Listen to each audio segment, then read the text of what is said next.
Happy Saturday, folks! Thanks for tuning in to CommunityCPA.com news audio podcast, where we share news you might have missed or have coming up while sharing a bite-sized pieces of gold from our book reading, Appointment with Ying at 8 a.m., a book that is the first of 4-book series covering essentials to starting up a business. But before we begin, how can we forget? It's tax season. If you haven't set up that appointment yet, call us at Community CPA and meet with our tax preparers to help you at any of our 3 locations in Des Moines, Coralville, Iowa City, and Bloomington, Minnesota. Let's dive right into the book reading, Appointment with Ying at 8 a.m. Chapter 2, What Business Would Fit Me? I immigrated to Des Moines, Iowa from Toronto, Canada in 1996. The vast difference in immigrant population between these 2 cities made me believe that my family was the only minority family in this whole state. At the playground in front of our apartment building, one little girl held my daughter's little face and marveled, "Look, a China doll!" Her observation was followed by my daughter's loud cry. Lulu had just turned 2 at that time, and she was never treated this way in Toronto. But here, in the middle of Iowa, she was visibly special. I felt minoritized once again, not in a negative way, just like my Mongolian ethnic family was in China. Soon I discovered those who were just like me. Soon I discovered the needs of immigrants who owned businesses in the state.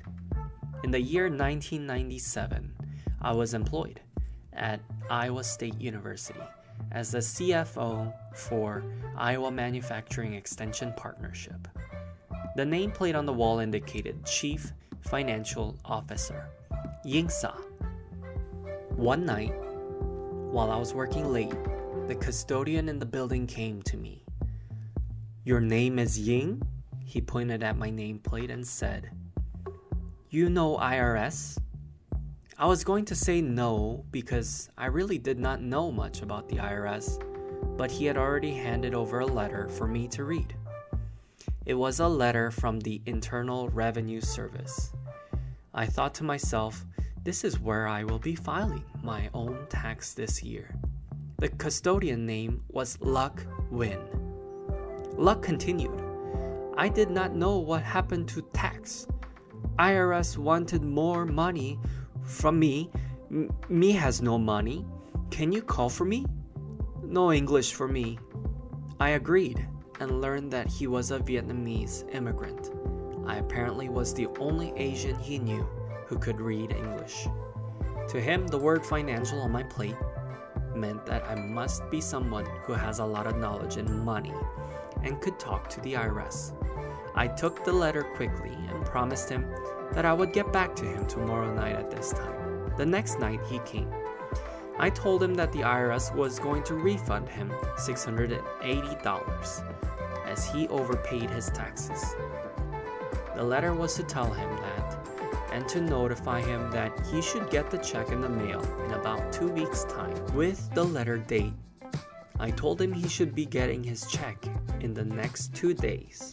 He did not fully believe what I said, and maybe he did not understand my English. Anyway, he left without much expression, and I thought he was disappointed. 3 days passed, and I forgot about Luck and the IRS. Then he showed up bright and early and knocked on my door. Without any words, he showed me the IRS check. He pointed at the sky and said, "You are God sent. You are good." That night, I had about 5 people coming to see me, all immigrants, and we set up appointments to discuss their cases individually at my home office. All of them had issues with government notices, some of which were 3 years old. Starting with Luck, the custodian, the universe started to send me business. If you are like Emily, you may find what you are good at doing through trial and error. Emily is good at training and networking, and and she found out that quality of hers through her failure in business. She wasn't hung up on doing a restaurant. She wanted freedom and profit, and she was willing to change and experiment to get what she wanted.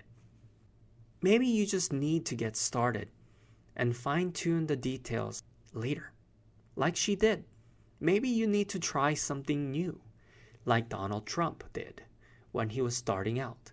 If you are a head person, then you will understand taking a risk. You will value the end result when your business is making money. Whatever way you arrive at the knowledge of what kind of business you should start, you are the only person who can know for sure what business would best fit you. No one else can decide for you, though other people can give you input about what they see in you. Listen to them, but understand that only you know what is in your head, your heart, and your hands. That's it for today, folks. Thanks for tuning in to CommunityCPA.com News Audio Podcast. Follow us and continue to learn about yourself and conquer the business world. Don't stay an immigrant to business, but be an expert and learn to not just survive, but thrive. Enjoy the rest of your weekend, and we will catch you soon.